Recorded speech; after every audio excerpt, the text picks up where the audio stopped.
حضرت ابو بکر صدیق رضی اللہ تعالیٰ عنہ کے بارے میں میرے نبی پاک السلام نے فرمایا، اگر میں اپنی ساری امت کا ایمان ترازو کے ایک پلڑے میں رکھوں اور اکیلے ابو بکر کا دوسرے پلڑے میں رکھوں تو ابو بکر کا ایمان پھر بھی وزنی نکلے گا۔ جناب صدیق اکبر کے خیالات، ایمان کی پختگی پھر بھی وزنی نکلے گا میرے ابو بکر کا ایمان۔ حضور فرماتے پتہ ہے اس کا ایمان کس طرح کا ہے؟ حضور کیسا ہے؟ فرمایا میں نے جس کے سامنے بھی دین پیش کیا، جس کے سامنے بھی اسلام پیش کیا، اس نے دلیل مانگی، معجزہ مانگا۔ ابو بکر کے سامنے جب میں نے دین پیش کیا تو اس نے کوئی چیز ہی نہیں مانگی، فوراً کلمہ پڑھ کے مسلمان ہو گیا۔ دیکھ داکھ کے آتے ہیں، وہ دیکھ کے سودا لیتے ہیں، اس کا بن دیکھا سودا ہے، اس کا ایمان۔ نبی پاک نے تو حضرت عمر کو منع کر دیا تھا کہ تو نے تورات نہیں پڑھ دی۔ یہاں لوگ ٹیوب کھولتے ہیں، کہتے ہیں یہ مثبت بات ہے، اب جس نے منفی کی ہے اس کی بھی طرح سن لیں۔ اکثر میں کہتا ہوں ہماری قوم کو روز الجھایا جاتا ہے، چار بندے آگ شو میں بٹھائے جاتے ہیں، علیحدہ علیحدہ وہ سارے بات کرتے ہیں، نتیجہ کوئی نہیں نکلتا، شو ختم ہو جاتا ہے۔ جو سننے والا ہے وہ الجھا ہی رہتا ہے، پتہ نہیں صحیح کون۔ یہ الجھاؤ کا زمانہ ہے اور لوگ بھی الجھنا پسند کرتے ہیں۔ ابو بکر صدیق کا عقیدہ یہ ہے کہ ایک در پھڑیے محکم پھڑیے تے ایک دے ہو کے مریے، ایک ایک حرف سجن دے نا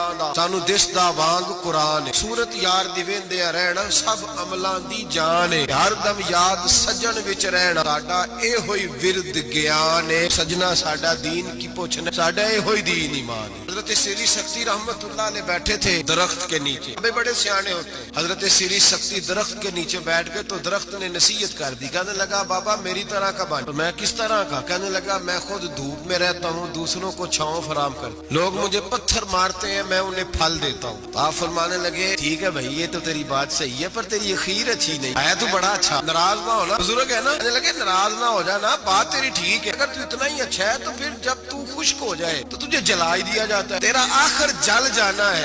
تو کہنے لگا میرے اندر خوبیاں بڑی ہیں، ایک خامی، اس کی وجہ سے میری اخیر میرا انجام اچھا۔ آپ نے فرمایا وہ کیا؟ کہنے لگا میرے اندر خامی یہ ہے کہ جدھر کی ہوا ہوتی ہے میں بھی ادھر کا ہی ہو جاتا ہوں، لہذا میرا انجام اچھا۔ یہ ادا میرے اللہ کو میری پسند، یہ نہیں پسند اسے میری ادا، لہذا جب میں ختم ہو جاتا ہوں پھر جلایا جاتا۔ حضرت ابو بکر صدیق رضی اللہ تعالیٰ عنہ کا طریقہ یہ ہے کہ انہوں نے کلمہ پڑھا اور کلمہ پڑھنے سے لے کر وصال ظاہری تک ایک لمحہ بھی ایسا نہیں اس وقت جناب صدیق اکبر نے دین ایمان کے بارے میں نبی پاک سے کوئی سوال کیا، جو حضور نے کہہ دیا ٹھیک ہے۔ حضرت ابو بکر صدیق سوال کوئی نہیں، پانی پرن سویلیاں رنگا رنگ کڑے چی پریا اس دا جانیے جس دا۔ حضرت عمر کی حدیث ہے، اب فرماتے ایک مقام ایسا آیا تھا کہ سارے صحابہ پریشان ہو گئے اور سب کے ذہنوں میں سوال تھے، سب کے سب پریشان۔ 1500 صحابی ہیں، نبی پاک نے خود احرام بندوائے، فرمایا احرام باندھو عمرہ کرنا ہے۔ میقات مدینہ سے احرام بند گئے، صحابہ نے تیاری کر لی، لبیک پڑھتے ہوئے حدیبیہ کے مقام پہ پہنچ گئے۔ قریش مکہ نے روک لیا،